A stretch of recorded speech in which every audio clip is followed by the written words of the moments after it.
तो हम डिस्कशन कर रहे थे कॉलम चार्ट के बारे में। डिसएडवांटेजेस क्या है कॉलम चार्ट के? अगर बहुत ज़्यादा डेटा आपके पास है, अभी तो हमने सिर्फ 5 स्टूडेंट्स का डेटा लिया है। अगर यही 500 स्टूडेंट्स का डेटा होता, तो 500 बॉक्सेस बनते। तो वो डेटा बहुत ही ज़्यादा क्लटर्ड हो जाता है और वहाँ पे डेटा आप डिफरेंशिएट नहीं कर सकते। तो अगर आपके पास लिमिटेड अमाउंट ऑफ डेटा है, उसके लिए कॉलम चार्ट अच्छा होता है। ज़्यादा डेटा होगा, तो कॉलम चार्ट में प्रॉब्लम होगी।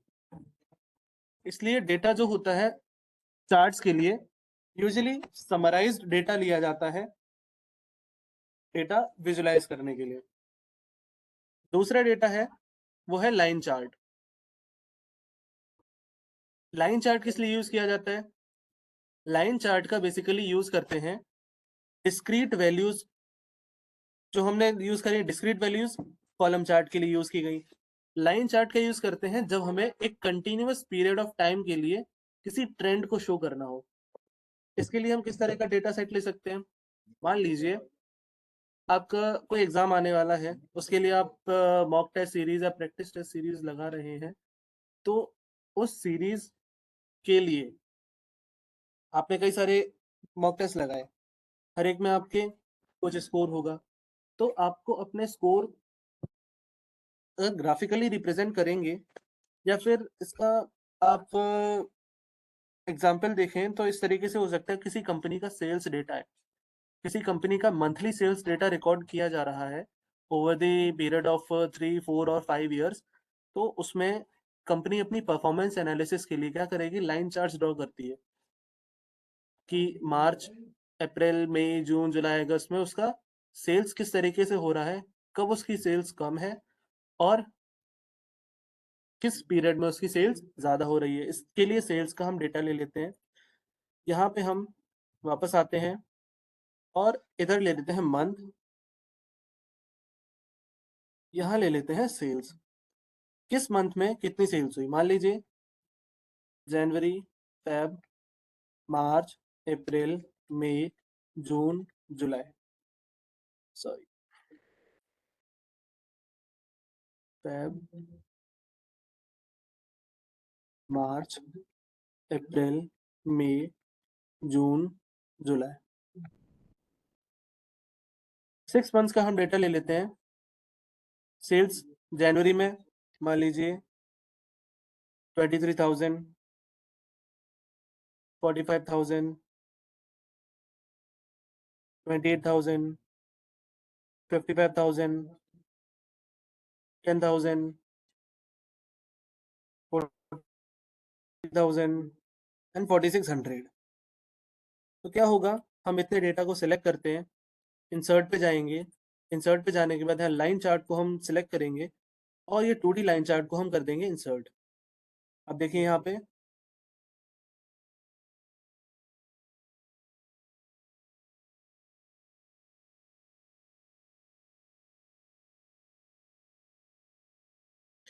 तो हम लाइन चार्ट को डिस्कस कर रहे थे। लाइन चार्ट में क्या होता है,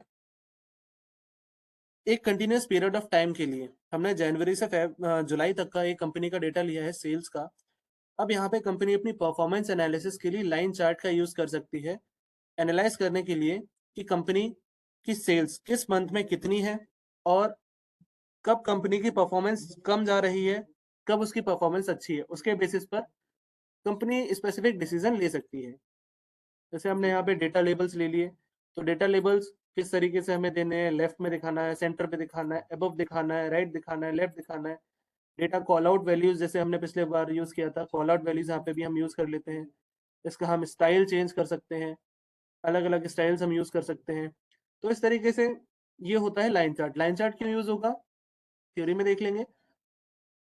ध्यान रखना है, to show trends over continuous period of time. एक कंटिन्यूस पीरियड ऑफ टाइम के लिए शो किया जाता है लाइन चार्ट का। यहाँ पे एक स्ट्रेट लाइन जो होती है वो यूज की जाती है जिसमें कई सारे डेटा पॉइंट्स होते हैं और उस पर मार्कर्स होते हैं। डिसएडवांटेजेस क्या है इसके, यहाँ पे डिस्क्रीट डेटा को शो नहीं कर सकते।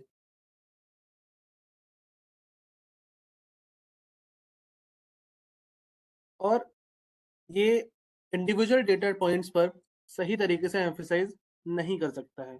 इंसर्ट करने का मेथड वही सेम, इंसर्ट टैब पर आप जाएंगे, वहां पे लाइन चार्ट का एक ऑप्शन मिलेगा और उसका जो भी अप्रोप्रिएट सब टाइप आपको चाहिए, 2D चाहिए, 3D चाहिए, आप उसको शो कर सकते हैं। अब नेक्स्ट आता है पाई चार्ट। पाई चार्ट का इस्तेमाल किस तरीके से किया जाता है, क्यों किया जाता है? देखिए, पाई चार्ट कर यूज करते हैं डेटा को एज अ होल रिप्रेजेंट करने के लिए। 100% में से किस एलिमेंट का कितना कंट्रीब्यूशन है, वो आप यहाँ पर शो कर सकते हैं।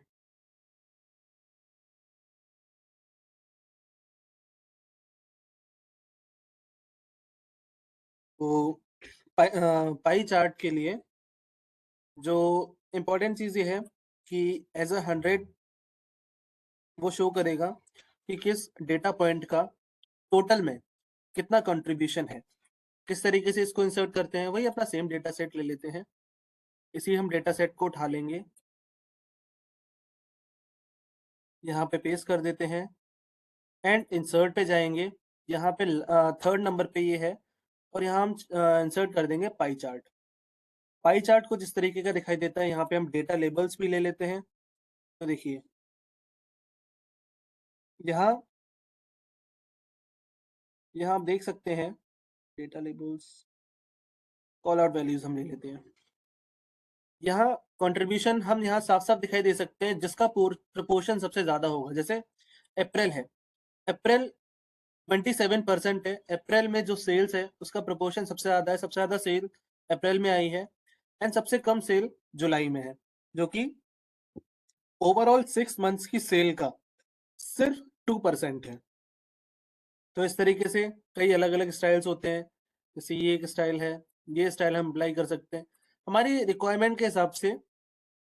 जो हमको दिखाई दे रहा है, जैसे डेटा हम रिप्रेजेंट करना चाहते हैं चार्ट्स के फॉर्म में, हम उसको आराम से रिप्रेजेंट कर सकते हैं without any problem. Pie chart की तरह ही एक और चार्ट होता है which is known as donut chart. Donut chart किस तरीके का दिखाई देता है? देखिए, सेम हम वही करते हैं, इस डेटा को उठाते हैं, यहाँ से कॉपी करें, यहाँ पेस्ट करें, यहाँ पर हम इंसर्ट कर लेते हैं एक donut chart. Donut chart pie chart में ही होता है और ये इस तरीके का दिखाई देता है। सेम ही है, कोई ज्यादा बहुत डिफरेंस नहीं है इसमें। यहाँ पे भी हम लेबल्स ले लेते हैं, इस तरीके का डोनट चार्ट दिखाई देता है। इसको हम कन्वर्ट करके देख लेते हैं 3D पाई चार्ट में। तो 3D पाई चार्ट जो है कुछ इस तरीके का दिखाई देता है। तो this is about donut chart and pie chart. Next one is bar chart. Bar chart किस तरीके का दिखाई देता है? बार चार्ट सिमिलर होता है कॉलम चार्ट के, बस इसमें क्या होता है, जो डेटा वर्टिकली अभी रिप्रेजेंट किया जा रहा था कॉलम्स में, उसको हम रिप्रेजेंट करते हैं in the form of horizontal manner. Horizontal manner में यहाँ पे हम प्रेजेंट कर रहे हैं। बार चार्ट में सारी वो चीजें आ जाती हैं जो हमने कॉलम चार्ट में पढ़ी थी, बस यहाँ पे डेटा का प्रेजेंटेशन तो जो है थोड़ा सा डिफरेंट हो जाता है। किस तरीके से होता है, हम इसी चार्ट को कन्वर्ट कर लेते हैं, या फिर जो हमारा ये कॉलम चार्ट है, इस कॉलम चार्ट को हम कन्वर्ट कर लेते हैं बार चार्ट में। यहाँ चार्ट डिजाइन में हमारे पास चेंज चार्ट टाइप ऑप्शन आ रहा है। कॉलम चार्ट में जब आप यहाँ पे कई सारे अलग अलग तरह के चार्ट दिए गए हैं, इसमें आप देखेंगे तो ये है बार चार्ट। इसको मैं सिलेक्ट करता हूँ तो देखिए बिल्कुल वैसा ही है, बस यहाँ पे चेंजेस क्या हो गए हैं, जो आपका एक्स एक्सिस पे था वो वाई पे आ गया, जो वाई पे था वो एक्स पे चला गया, और जो पहले आपके बार्स, जो बॉक्सेस हॉरिजॉन्टल वर्टिकल डायरेक्शन में दिखाई दे रहे थे, अब वो हॉरिजॉन्टल डायरेक्शन में आ गए हैं। सिमिलर होता है बिल्कुल ये कॉलम चार्ट के, जैसा कॉलम चार्ट है उसी तरीके का आपका होता है बार चार्ट। तो ये 4 तरह के इंपॉर्टेंट चार्ट्स होते हैं जिनको जनरली यूज किया जाता है। और भी कई तरह के चार्ट्स होते हैं, जैसे कि हम देखते हैं इसी डेटा पर एक चार्ट होता है, इसको हम कन्वर्ट कर लेते हैं अलग चार्ट टाइप में। चार्ट डिजाइन पे क्लिक करेंगे, चार्ट टाइप पर जाएंगे, फिर एक होता है आपका एरिया चार्ट। ये इस तरीके से आपको एरिया में प्रेजेंट करेगा। दूसरे तरह का चार्ट होता है आपका, एक होता है आपका X Y scatter chart. X और वाई एक्सिस पे ये स्कैटर वैल्यूज दिखाता है, ये पॉइंट्स में वैल्यू दिखाता है। सिर्फ पॉइंट को प्लॉट कर दिया जाएगा एक्स और वाई एक्सिस के अलोंग, और पॉइंट्स में आपको डेटा प्रेजेंट किया जाएगा। एक और इम्पोर्टेंट चार्ट जो यूज होता है दैट इज ट्री मैप। देखिए, ट्री मैप कुछ इस तरीके का दिखाई देता है। हम्म, थोड़ा सा इसका स्टाइल चेंज कर लेते हैं।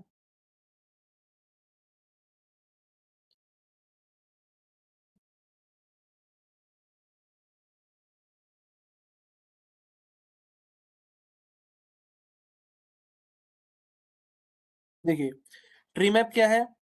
ये डेटा को, जैसा पाई चार्ट होता है, लगभग उसी तरीके से पाई चार्ट ये प्रेजेंट करता है। इसको हम थोड़ा सा डेटा सीरीज को चेंज कर लेते हैं। चेंज कैसे करेंगे? चार्ट पे हमें राइट क्लिक करना होगा। चार्ट पे राइट क्लिक करने के बाद में एक हमें ऑप्शन दिखाई देता है format data series. Format data series में डेटा लेबल्स में हम आएंगे और सेकेंड, लेबल ऑप्शंस में हम आएंगे। लेबल ऑप्शंस पे क्लिक करने के बाद हम यहाँ पे सिलेक्ट करेंगे वैल्यू।